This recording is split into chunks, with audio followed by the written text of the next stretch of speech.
Bonsoir à tous. Au cœur des nouvelles de ce soir sur Canal 3 à Bénin, la pression de la Direction générale de la Société béninoise d'énergie électrique sur ses abonnés éternels débiteurs.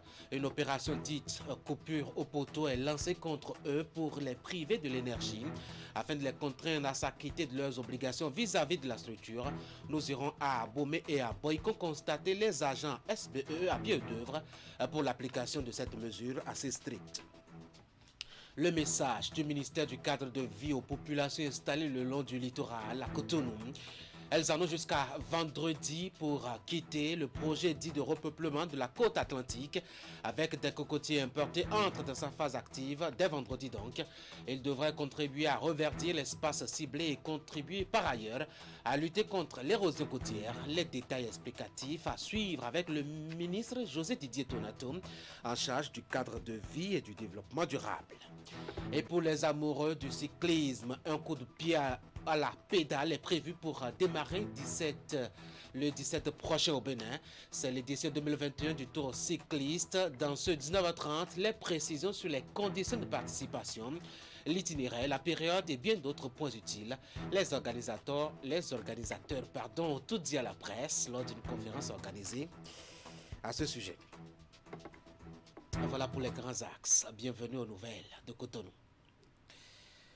Cette fois-ci, elle est déterminée. La Direction générale de la Société béninoise d'énergie électrique a lancé une opération de privation d'énergie à une catégorie de ses consommateurs. Il s'agit de ceux-là jamais présents pour le relèvement des consommations sur leur compteur par les agents. La SBE, qui n'en peut plus de garder patience, a lancé une opération de coupure au poteau. Dans les villes d'Abomey et de Boyko, elle est déjà en cours et voici le constat réalisé justement dans son déroulement avec Imet Hélène Amsou. Des techniciens de la Société béninoise d'énergie électrique SBEE à nouveau sur le terrain pour le recouvrement des créances. L'opération concerne cette fois la catégorie de sa clientèle qui reste introuvable à domicile pendant les relevés de compteurs post-payés. Cette descente de l'équipe de la direction régionale Zoukoline vise à couper la fourniture de l'énergie électrique en vue de limiter la consommation du courant, donc les pertes subies par la société. C'est une opération qui vise à toucher les clients et pour lesquels les releveurs n'arrivent pas à avoir assez et alors que ces clients-là consomment à tout moment. Sur plusieurs mois, on n'arrive pas à accéder à leur maison, ce qui ne nous permet pas, d'une part, de relever la consommation du client et d'autre part, de voir les conditions de fonctionnement du compteur que nous avons mis en location chez le client. Cette intervention de coupure au poteau dans les villes d'Abomey et de Boyko est conforme à l'une des clauses du contrat liant la SBEE à ses abonnés. Cette cessation de la fourniture de l'énergie électrique limite les pertes mais cause des désagréments aux clients. Selon le directeur régional, il existe pourtant des moyens simples ainsi que des propositions pour permettre à ses clients d'être en règle vis-à-vis de la société. Il y a des solutions pour tout client qui désirent s'absenter pour une longue durée du territoire. Il y a d'abord la solution prépayée qui permet au client d'acheter l'énergie en tenant compte de sa consommation normale et de ne pas souffrir des coupures en cas de besoin. Mais ceux qui désirent conserver leur compteur en poste payé ont la possibilité de faire un dépôt sur leur compte qui leur permet, sous forme de caution, de couvrir et sur certaines périodes leurs besoins. Il y a aussi la possibilité de suspendre la police. Si le client ne veut pas consommer pendant son absence, le client peut demander qu'on suspende sa police d'abonnement et ça lui permet à son retour de venir faire une reprise d'abonnement et continuer à bénéficier de nos services. Démarrée samedi dernier, l'opération est prévue pour durer plusieurs jours. L'étape de Boyko et d'Abomey est inclue à la vaste campagne de recouvrement lancée par la SBEE. Sur le terrain, l'équipe de la société est accompagnée par des représentants de l'exécutif communal ainsi que des huissiers de justice. Les clients touchés par cette opération sont appelés à se rapprocher des services de la SBEE pour régulariser leur situation afin de se faire rétablir la fourniture de l'énergie électrique. Vous savez donc la démarche à suivre si vous êtes dans le cas éventuellement. Restons à Boycon pour vous faire le point de la mise en œuvre du projet d'appui aux communes et communautés pour l'expansion des services sociaux. Cela fait déjà 2 ans qu'il est mis en œuvre et les acteurs ont décidé de se voir pour en évaluer les impacts et le déroulement. C'est dans la ville Carrefour qu'ils se sont retrouvés pour ouvrir un atelier à ce propos. Nous allons retrouver Imet Hélène Moussou. Le projet est mis en œuvre depuis 2018 à son actif. On dénombre de nombreuses réalisations au profit des communautés, mais aussi de l'administration locale.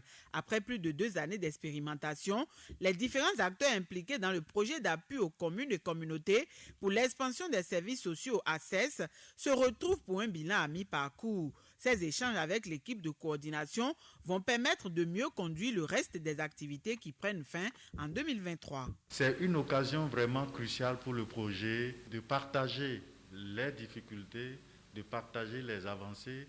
Et je vous assure que nous ne sommes qu'à la 3e étape, mais les préfets que nous avons déjà visités, les acteurs avec lesquels nous avons échangé, sont déjà en train de mettre en œuvre certaines recommandations qui donneront la chance au projet d'atteindre les indicateurs.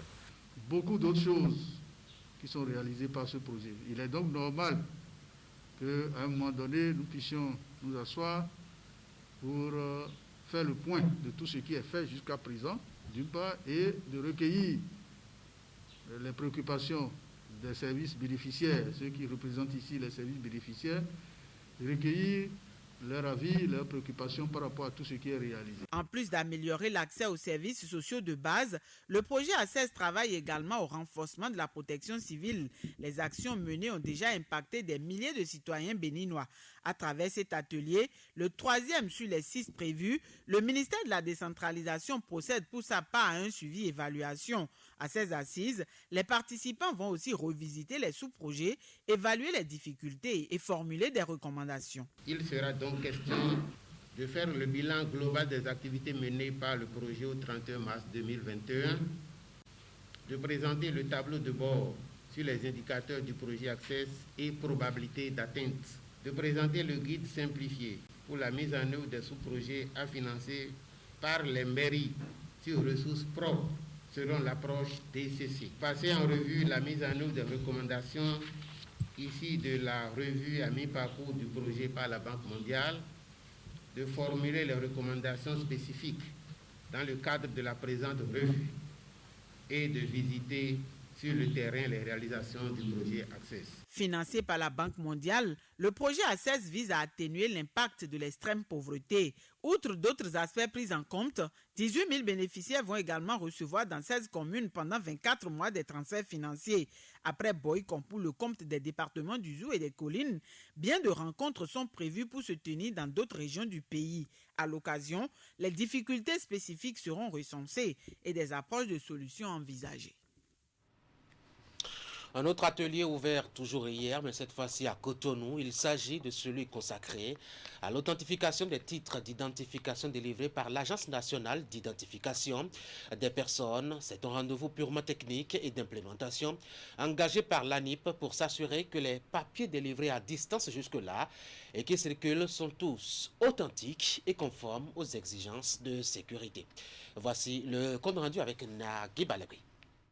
C'est un atelier qui conjugue au passé le calvaire des usagers des institutions financières à caractère bancaire ou non, munis d'un titre d'identification délivré par l'ANIP. Il rend possible désormais l'authentification séance tenante des documents en question, ceci grâce à un API conçu pour servir d'interface et permettre à l'agent payeur ou l'agent de contrôle d'identité de certifier le document qui lui est remis et de s'assurer que son porteur est bien celui qu'il prétend être. Et cela passe par cet atelier technique d'implémentation qui renseigne les participants sur comment s'en servir. Et il s'agit de permettre aux établissements financiers, lorsque ces titres sont présentés à leur guichet, de savoir si ces titres sont effectivement émis par l'ANIP. D'où la nécessité de mettre en œuvre un API. Et l'API est conçu, donc développé par l'Agence nationale d'identification des personnes. Et à cet atelier, on a présenté la solution et on va mettre à leur disposition l'API pour que chaque établissement puisse l'intégrer à son système interne. Étape majeure dans la mise en œuvre des titres sécurisés d'identification des personnes délivrés par l'ANIP, Cette démarche permet d'assurer les transactions faites sur la base de ce genre de documents et aux usagers, bien souvent à rude épreuve, d'aplanir leurs difficultés. Plus aucun usager ne doit se voir renvoyé par des établissements financiers lorsqu'ils auraient présenté les pièces sécurisées, parce qu'il appartiendra à l'établissement financier en ce moment, à la banque ou à la structure financière en question, d'authentifier le document pour voir si c'est du vrai ou si c'est du faux. Au lieu donc, de rejeter le document, parce qu'en rejetant le document, on viole le droit du client. Notons que la mise en place d'une telle solution participe d'un ensemble dont la réalisation va permettre d'atteindre les conditions critiques pour opérer une digitalisation totale des services financiers. Toujours dans la droite ligne de l'amélioration des services de l'État, le ministère du Cadre de Vie a lancé hier le processus d'obtention en ligne du certificat de conformité environnementale et sociale. C'est toujours dans l'optique de la dématérialisation des services de l'administration publique. Une séance de démonstration du processus d'obtention du dit papier a été organisée devant la presse. Asiangmo Kanye Asiangmo était de la partie pour le compte de Canal 3 Bénin et voici son reportage. Le gouvernement béninois dématérialise le certificat de conformité environnementale et sociale avec le lancement de la procédure d'obtention en ligne. C'est un document qui prouve que le projet peut s'implanter dans un milieu en respectant les mesures environnementales. La procédure d'obtention suit certaines étapes. Il faut aller sur e-service public et cliquer sur le certificat de conformité environnementale et soumettre les documents que l'on veut, que l'on dépose à l'ABE plutôt en ligne désormais. Ça sera hybride au début. Cela veut dire quoi? Cela veut dire qu'au lieu de 10 exemplaires, on va demander de déposer 5 exemplaires parce que nous envoyons les rapports à tout le monde, aux chefs d'arrondissement, aux chefs de quartier, aux mairies qui n'ont peut-être pas encore l'ordinateur ou bien la connexion n'est pas très fiable. Donc on fera hybride et puis le comité ad hoc va faire ces amendements qu'ils vont nous envoyer en ligne toujours. Nous allons les prendre en compte et on aura un atelier de validation pour finaliser la validation et envoyer au promoteur encore toujours en ligne les recommandations, les amendements qu'on demande au promoteur de revoir. En laissant même ici, même si c'est à 23 heures qu'il signe, le promoteur aura une information sur son mail, sur son courriel, et en mettant son SMS pour dire que son certificat est prêt. Et c'est à lui maintenant de l'imprimer. Attestation pour confirmer la faisabilité du projet, le certificat est délivré par le ministre du Cadre de Vie après avis technique de l'Agence béninoise pour l'environnement. Il montre que tous les aspects ou impacts environnementaux sont identifiés. Il comporte plusieurs avantages. La dématérialisation de la procédure d'obtention en ligne du certificat de conformité environnementale et sociale permettra aux divers promoteurs et investisseurs de gagner du temps et d'obtenir dans de brefs délais le CCES de leur projet.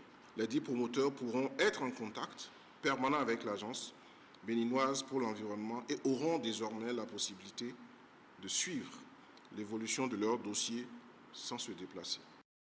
Le certificat de conformité environnementale et sociale fait partie des pièces à fournir par le promoteur pour avoir son autorisation. C'est pourquoi le ministre du Cadre de Vie et du Développement durable, José Didier Tonato, invite tous les promoteurs à adopter ce nouveau service qui va changer les habitudes. Vous avez vu sur ces images justement le ministre du Cadre de Vie, José Didier Tonato, lui, qui s'est adressé aux hommes des médias dans un autre cadre. Il leur a parlé au sujet du projet de repeuplement de la côte atlantique avec des cocotiers importés. C'est surtout pour attirer l'attention des populations encore installées sur le site à Cotonou qu'elles en ont jusqu'à demain soir ou plus tard pour dégager. L'opération entre dans sa phase active vendredi, en effet, vise à reverdir cet espace aménagé et à lutter contre l'érosion côtière. Suivons ces explications. Vous avez dû remarquer que depuis décembre 2016, les plages du littoral béninois sont les plus propres de la sous-région. Vous allez dire les plus propres du monde. J'ai observé. Nous avons d'abord dans l'opération Choc mis plus de 1000 brigadiers et de façon permanente, depuis pratiquement 4 ans, 350 brigadiers travaillent à nettoyer et à sécuriser cette plage-là. pour développer le tourisme, pour embellir davantage et pour rendre plus durable la protection côtière, il était important de repeupler cette plage-là par l'espèce végétale qui y prospère le mieux, la cocotteraie. Voilà pourquoi, aujourd'hui, le gouvernement a importé plus de 500 000 plants de cocotiers sur une façade de plus de 9 km qui seront plantés de part et d'autre de ce que nous appelons tous la route des pêches. Nos parents sont informés depuis 4 ans. Chaque année, nous revenons leur parler. C'est dans l'intérêt du développement de notre pays. Si nous n'intervenons pas maintenant pour favoriser le développement du tourisme, nos enfants, leurs enfants, n'auront pas des emplois demain. Tout ce qui se fait aujourd'hui, c'est pour stabiliser économiquement notre pays. Vous savez, il y a des pays qui ne vivent que du tourisme. Voilà pourquoi, dans l'intervention qui démarre le 14 mai, nous avons été instruits pour faire à l'intérieur de cette opération un aménagement, j'allais dire, social. Il y a des noyaux villageois de pêcheurs qui vivent de l'activité de pêche, qui sont installés à la plage depuis des lustres. L'aménagement foncier qui se fait au nord de la route des pêches a prévu de réaccommoder, de réinstaller ces noyaux villageois-là. Voilà pourquoi, pour l'instant, parce qu'il y a des contraintes liées au calendrier scolaire, nous allons permettre à ces noyaux villageois et à leurs enfants de pouvoir suivre jusqu'à la fin le calendrier scolaire. Et nous reviendrons, parce que c'est un engagement que nous avons pris vis-à-vis d'eux, pour opérer les libérations nécessaires pendant la période des vacances. Entre-temps, les opérations d'aménagement foncier sont en cours et nous reprendrons l'angle avec les représentants de ces noyaux-là pour opérationnaliser leur réinstallation au nord de la route des pêches. Parce qu'il faut qu'ils restent en contact avec cette activité de pêche. Et je ne trahis aucun secret si je dis qu'il y a un programme, un projet d'aménagement de ports de pêche que nous partageons avec le ministère de l'Agriculture qui va s'installer également à l'ouest de Cotonou et qui va leur permettre d'exercer cette activité de pêche dans de meilleures conditions. Donc voilà, c'est une activité de repeuplement de notre plage. Malheureusement, nous ne pouvons pas attendre indéfiniment parce qu'il faut profiter de la saison des pluies pour que les plants que nous avons importés avec beaucoup d'argent soient mis en terre et prospèrent et profitent de cette saison en attendant que les aménagements suivent. Une rencontre d'évaluation a réuni plusieurs acteurs autour de la lutte contre le VIH-Sida. C'est une séance organisée par le ministère des Affaires sociales pour mesurer le temps et les actions déployées dans ce sens à partir du prisme de l'approche genre. La démarche est appuyée par les partenaires aussi bien nationaux qu'internationaux. On fait le point avec Ali Moumouni. Cet atelier consacre le lancement de l'évaluation basée sur le genre de la riposte nationale au VIH-Sida. Il mobilise dans cette salle tous les acteurs impliqués dans la lutte contre le fléau. C'est une initiative du ministère des Affaires sociales et de la microfinance, appuyée par ONU-SIDA. La nouvelle stratégie de l'ONU-SIDA 2021-2026 envisage de mettre fin au VIH-Sida en mettant fin aux inégalités. L'un des résultats escomptés à l'horizon dès 2025 est de réduire à 10% l'occurrence des inégalités de genre et des violences basées sur le genre chez les femmes, les personnes vivant avec le VIH et les populations clés. En effet, des données probantes issues d'expériences et de faits relatés sur une dizaine d'années et synthétisées dans le cadre d'un examen exhaustif réalisé par l'ONU-SIDA en 2020 montrent que les inégalités sont l'une des principales raisons pour lesquelles les objectifs mondiaux fixés en 2016 n'ont pas été atteints en 2020. Et c'est pour remédier à ces inégalités que le gouvernement, à travers le ministère des Affaires sociales, s'est lancé dans cette étude, une première au Bénin, dont le processus a démarré en 2020. Le présent atelier marque le lancement officiel des activités de l'étude après les travaux préparatoires conduits par le comité de pilotage et les consultants. Il permettra donc de présenter aux acteurs décisionnels la démarche méthodologique harmonisée selon le contexte du Bénin, de présenter les rôles et responsabilités des différents acteurs impliqués dans le processus, de démarrer avec la collecte de données sur certaines thématiques, de présenter les prochaines étapes. Vu l'importance de cette étude, il est attendu à l'issue des travaux des recommandations et propositions afin d'améliorer les stratégies de riposte au VIH-Sida. La rencontre est également marquée par la remise de lettres de mission aux consultants. C'était aujourd'hui le dernier jour de jeûne chez les musulmans. Demain, la fête donc. À Djougou et environ, les personnes handicapées n'auront aucune difficulté à se réjouir aussi. L'association Alpha Taka leur a apporté de la viande fraîche quelques jours seulement après sa vaste campagne de distribution de vivres. Tout complet donc pour une fête de Ramadan chez cette population ciblée. Retour sur les moments de partage tenus dimanche avec Abdou Sahabi Idrissou et Abdou Raoufou Yahaya. C'est en prélude à la célébration de la fête de l'Aïd el-Fitr que l'association Alpha Taka au service de la communauté offre de la viande aux personnes handicapées de Djougou et de Kopargo. Un geste de charité qui intervient 2 jours seulement après la distribution des kits alimentaires composés de sacs de riz et de bidons d'huile à ces mêmes handicapés. Ces gestes successifs viennent à point nommé pour permettre à ses bénéficiaires de célébrer avec convivialité la fête de Ramadan. L'association Alpha Taka a jugé bon.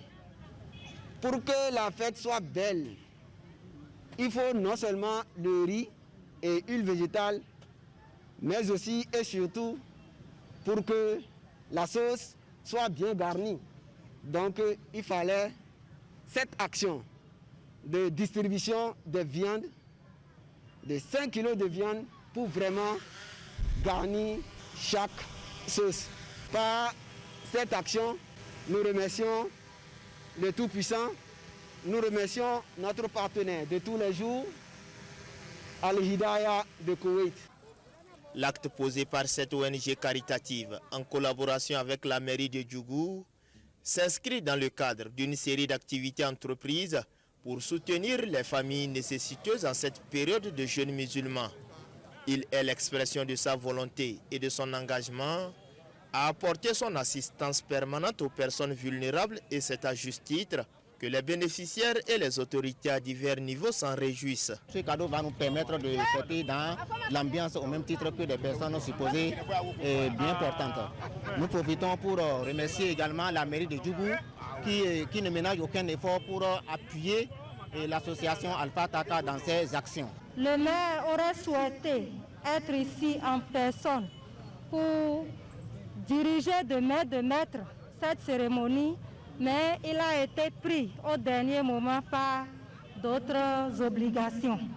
Donc, il me charge de vous remercier en son nom et au nom du conseil communal, de remercier à travers l'association Alpha Taka les donateurs du Koweït qui, malgré la distance, pensent à nos communautés. Fidèle à sa vocation de contribuer à l'épanouissement et au bien-être des couches les plus défavorisées, Alpha Taka, appuyé par son partenaire koweïtien, met tout en œuvre pour faciliter aux fidèles musulmans issus des couches démunies une bonne célébration de la fête de l'Aïd el-Fitr. Grâce à ses présents, plus de 100 handicapés pourront retrouver le sourire le jour du Ramadan. J'avais commencé à vous le dire il y a un instant, et vous l'avez constaté dans ce reportage donc, qui est passé. Il n'y avait pas que de la viande qui fut distribuée par cette organisation de charité. Avec la mairie de Djougou et soutenue par l'ONG koweïtienne Al-Hidayah, elle a distribué des sacs de riz aux familles dans le besoin. Voici le compte rendu d'Alassane Harouna et d'Abdou Raoufou Yahaya.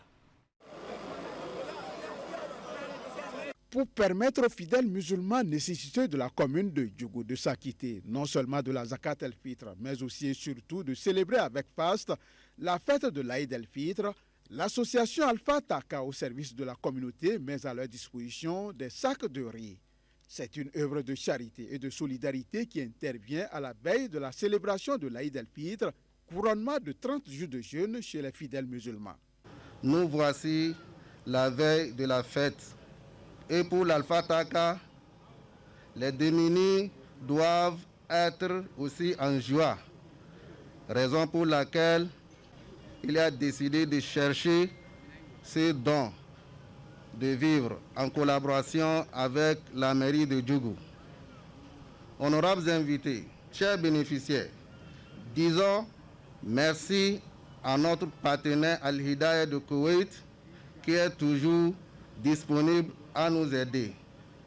Résolument engagé pour le bien-être et l'épanouissement des populations vulnérables, cette ONG caritative combine action et stratégie sur le terrain afin de concrétiser son rêve. Un rêve décliné en projet déjà inscrit dans le plan de développement communal et c'est à juste titre que le maire de Djougou va tout simplement lui témoigner sa gratitude. C'est l'association Alpha Taka avec l'association Hidayah de Koweït qui nous regroupe ce soir pour donner des vivres pour que nous puissions tous fêter dans la joie. Tous ceux qui sont ici, Dieu a exaucé vos vœux et nul ne va fêter la marmite vide. On doit louer le Seigneur, remercier les donateurs et dire que véritablement nous sommes contents, la fête sera belle. Par cette action hautement sociale, Alpha Taka crée ainsi les conditions favorables à ses bénéficiaires qui peuvent désormais se réjouir de disposer de quoi manger le jour de l'Aïd el-Fitr. La première des richesses, c'est la santé, que Dieu leur donne la santé d'abord, et après la santé, la longévité, que Dieu puisse pérenniser ces œuvres-là. L'acte de générosité de Alpha Taka de ce jour permettra à plus de 1000 ménages de Djougou et de ses environs de célébrer le Ramadan dans la convivialité et l'allégresse après 30 jours de jeûne. Cet acte combiné à ceux antérieurs classe désormais cette ONG sous financement de Al-Hidayah au Koweït au rang des organisations caritatives de la place qui travaillent méthodiquement à éradiquer la pauvreté dans la Donga, contribuant ainsi au développement local. Le jeûne musulman s'arrête aujourd'hui, en tout cas pour ce qui est de la période officielle définie pour cette année. Cela fait 30 jours exactement de privations diverses et de dévotions au cours desquelles les leaders et sachants musulmans ont assuré des bienfaits de la démarche et du respect des prescriptions aux fidèles. Au bout donc de l'exercice, deux questions. Ceux qui ont été rigoureux dans l'observance des exigences vont-ils tout droit au paradis? Qu'en est-il alors de ceux qui, pour une raison ou pour une autre, n'ont pu respecter les normes? Deux petites curiosités qui ont amené Régis Hippolyte Agossoum et Kadri Makoni à aller investiguer et aller voir. Voici leur réalisation. Des chapeaux, boubous et chaussures exposés devant la mosquée Yara de Natitengu, ce qui annonce la fête de Ramadan. Nous sommes à quelques heures de l'Aïd el-Fitr, la fête qui marque la fin du mois de jeûne musulman. 29 à 30 jours de privation et de prière pour répondre à cette exigence du quatrième pilier de l'islam. En islam, le jeûne est un acte individuel de piété qui ne consiste pas seulement en une simple privation alimentaire, mais c'est un ensemble cohérent de prescriptions d'ordre alimentaire, physique, spirituel et moral qui affecte le comportement de l'individu et transforme généralement les habitudes des jeûneurs. C'est un moment où soi-même on fait le plan, la prévision qu'il faut faire des dons, qu'il faut aller en soutien aux nécessiteux, parce que tout ça, pour nous musulmans, c'est plus de récompenses. Au cours de ce mois donc, le fidèle musulman se donne de respecter ce que prescrit le Coran afin de bénéficier des grâces à la fin du jeûne de Ramadan. Mais peut-on être sûr d'avoir parfaitement réussi son jeûne? Moi, à mon niveau, je sais que j'ai respecté tout ce qu'on a dit. L'homme peut oublier tricher, mais je suis sûr que je n'ai pas triché. Par la grâce de Dieu, avec la zakat, là où j'ai triché, Dieu peut combler. Je ne peux prétendre avoir passé le mois de Ramadan bien. Il s'agit d'une obligation culturelle. Seul Dieu peut donner la récompense qu'il faut. Des efforts ont sûrement été faits, mais il pourrait avoir des ratés, des regrets face à certains aspects de la religion. Après un mois donc d'observance de ce rituel, nous pouvons dire que nous avons une espérance d'avoir satisfait les exigences de la religion musulmane, les exigences d'Allah, subhanahu wa ta'ala, mais pas avec autant de satisfaction, parce que le mois comporte tellement de bénédictions qu'on ne peut pas se passer des regrets. Le seul regret serait de n'avoir pas strictement consacré tout le temps à l'adoration, mais nous avons espoir qu'avec la persévérance que nous avons observée durant le mois, que les bénédictions de Dieu seront au rendez-vous. Le fidèle a la possibilité de rattraper son jeûne, même après le mois béni. Je veux jeûner, j'ai commencé et je suis tombé malade. Dans ce cas-là, il faut manger, il faut te soigner. Après le mois, tu vas rembourser le nombre de jours que tu as fait sans jeûner là. Pour l'imam de la mosquée centrale de Nati Tengu, les fidèles musulmans ne doivent pas baisser les bras après le carême. Après le jeûne, nous allons nous trouver fortifiés et notre foi va s'augmenter. Celui qui avait de paresse pour aller accomplir les simples prières quotidiennes s'est déjà habitué. Celui qui faisait ce qu'Allah ne veut pas, là, a laissé toutes les débauches là pendant le mois de carême, donc il est prêt à ne pas reprendre ce qui est mauvais. Le fidèle jeûneur fait certes des efforts, mais nul ne peut prétendre avoir totalement réussi son mois de jeûne. Seul Allah sait récompenser, et la prière de tous est que les bénédictions soient, et que ce mois de privation et de prière ne soit pas sans effet positif dans la vie de chaque musulman. Mesdames et messieurs, est-ce que vous aimez pédaler? Si c'est le cas, ceci est pour vous. Le Tour cycliste international du Bénin démarre le 17 prochain, donc lundi. Les organisateurs sont allés voir les hommes des médias pour leur souffler. Ils ont donné des détails au sujet de son déroulement, des caractéristiques de cette compétition, de son intérêt et surtout de ses particularités. Voici le résumé de tout ce qu'ils ont dit dans ce reportage de Narcisse Alossé et d'Henri Ganti. Nous, on veut venir sur le Tour, on veut vous aider. Un an après l'annulation du Tour cycliste international du Bénin dans son édition 2020, l'événement occupe cette année l'agenda sportif du pays. Et dans leur intervention au cours de cette sortie médiatique, les organisateurs annoncent la participation d'une cinquantaine de coureurs d'une bonne demi-douzaine de pays, dont la célèbre équipe du Burkina Faso. Et vous savez, au Burkina, l'équipe avec qui ils viennent, c'est une équipe assez costaud, hein, parce que comme il n'y a pas beaucoup de compétition, et tout le monde envoie les meilleurs, hein, pour que les meilleurs soient en jambes. Donc l'équipe du Burkina, il y a Paul Demont, qui est un jeune qui a fait l'école du cyclisme à l'UCI et qui est excellemment bon, mais il n'a qu'à venir. Il n'a qu'à venir. Parce que les gars sont aussi bons que lui. Vous avez entendu Gare, comprenez les coureurs qui composent la sélection nationale du Bénin. Le pays présentera 2 équipes A et B, dont le président de la Fédération béninoise du cyclisme nous donne des nouvelles. Des coureurs béninois aujourd'hui roulent à 48 100 à l'heure. Prenez un vélo et faites-moi du 25 à l'heure. Ils roulent à 48 100 à l'heure.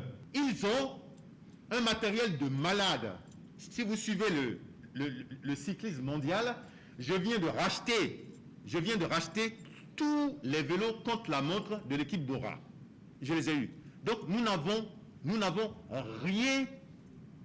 Nous sommes arrivés à un niveau d'équipement. Il n'y a pas beaucoup de pays qui ont les équipements que nous avons.